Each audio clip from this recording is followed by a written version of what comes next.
Yo, what's up guys? Nash here coming at you with a brand new video, and today we're uncovering my first store and why it was so bad. So I get a lot of you guys that message me on Instagram, which is awesome. Love, commenting back to you guys and helping you guys out. But a lot of you guys are asking, hey, I'm on my first store. I built it like 2 days ago and I ran an ad and it's not making any sales. Like, what's the deal?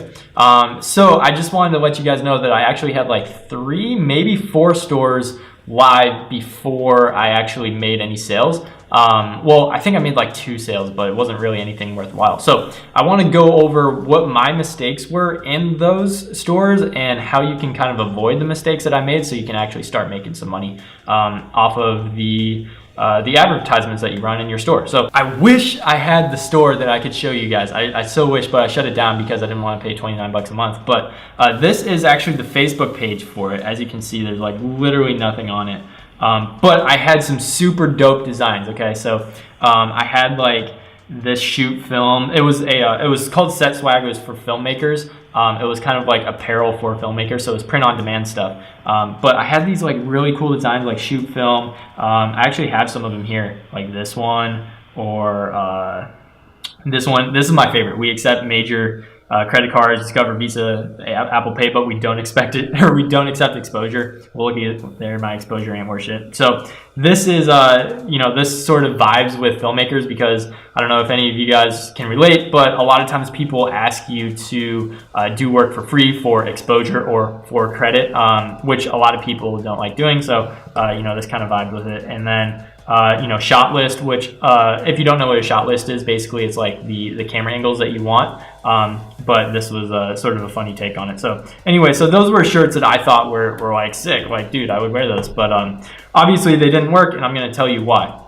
So mistakes that killed my first store. The first one is that it's sort of the build it and they will come mentality. Okay, so I had the mentality that if I built like a really dope store with really dope designs that I liked, then people will come because it's cool. But that's simply not the case. Like I expected traffic to come to me, but they don't. Like you literally have to advertise to people that actually want the thing that you have. And the best way to do that is by actually finding products that are kind of proven to sell that people like. I thought if I built it, they'll come, but that's not the case. So the second mistake that I had was, sorry, I'm looking at my notes here, is that I had no audience research.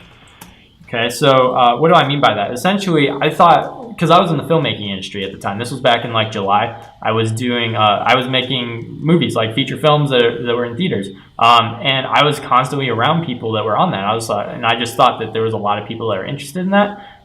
It turns out that there's not as many people as I thought that are necessarily interested in that. So it's pretty interesting. I didn't do any audience research. I didn't see if there's people actually buying this stuff. And looking back, I actually researched it recently. There's really like not a huge audience for people that want to buy these like set shirts or whatever.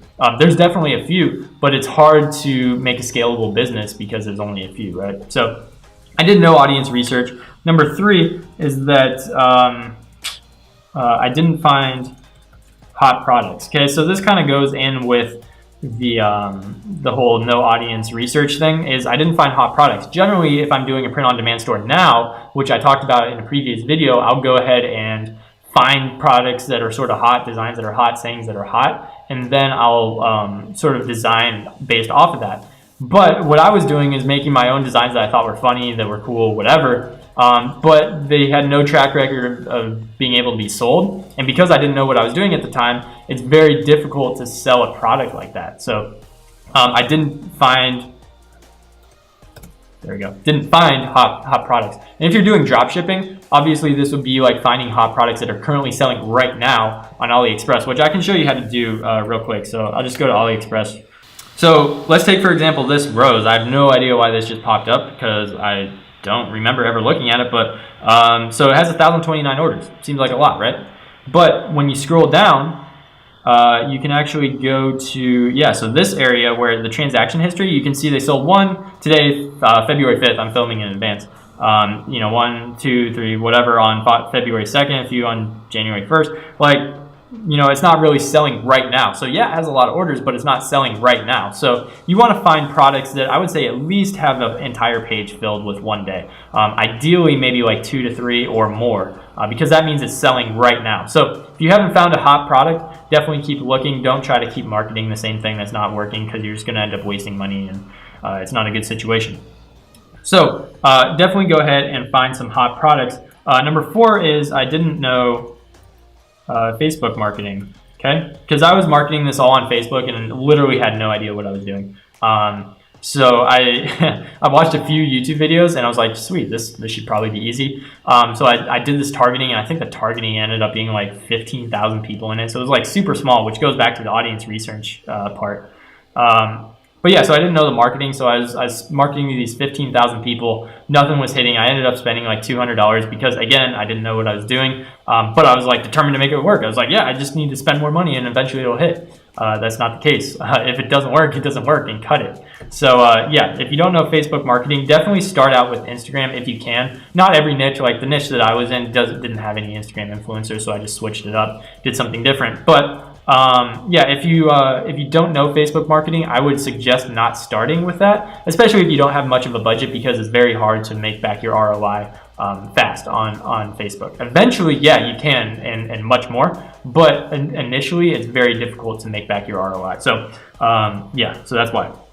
And number 5 is I had no email marketing. Okay, so actually for this website, for the SetSwag one, I didn't even attempt email marketing. Like, I don't even think I had a form on there. But then another one I did, it was called like Fight Back for Elephants. I sold like these elephant trinket necklaces and like random stuff.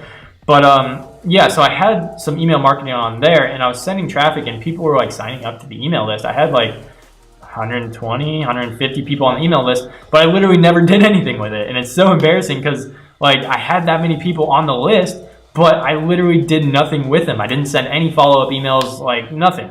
So if I were to do like email marketing again today, I would do like what I showed you in a few videos back with the email marketing series, is I would send them a follow-up series, okay? If you don't have a follow-up series in place, you're leaving so much money on the table, and I didn't realize that when I first started that store. So find that hot product, and once you do, make sure you get that email sequence in place, because it literally accounts for, at least in my case, it accounts for about 30% of my business. So if you don't have that, then it just makes it very difficult to go ahead and actually start making some sales. So yeah, so basically make sure that you do your audience research, find a hot product, know what your marketing is, and know it well. If you have to buy a course, great. If you have to look for hours on YouTube, fine, that's great. Whatever you have to do to learn how to do this stuff, go ahead and learn how to do it before you get started, so you don't waste money. And then lastly, have that email follow-up series and actually build it out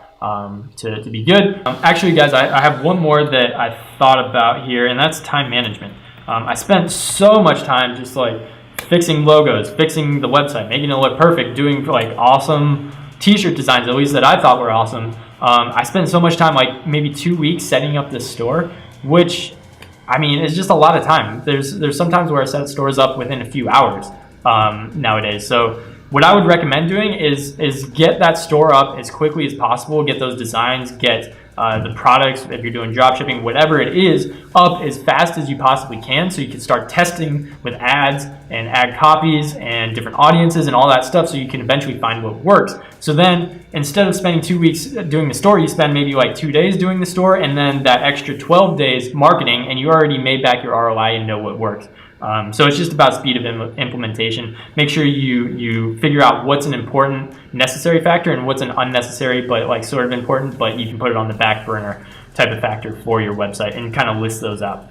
So guys, hopefully you learned a lot from my mistakes from my first stores, and there are things that I learned from, but hopefully you can learn from them without having to spend the money. At least that's the point of this video. So if you liked it, go ahead and hit that subscribe button down below, as well as the notification bell to be notified as soon as we drop the next video. Also, if you like the video, go ahead and leave me a like. Smash that like button, why don't you? And then, leave me a comment of what you want to see in future videos, and we'll be sure to make it. Also, we're almost at 2K. Actually, we might be at 2K right now. I don't know. I'm filming this in advance. But thank you guys so much for everything that you've done. Thank you for supporting the channel. Really do appreciate you guys so much. So thank you, and I will see you guys in the next video. I need you in the morning. Ooh, ooh.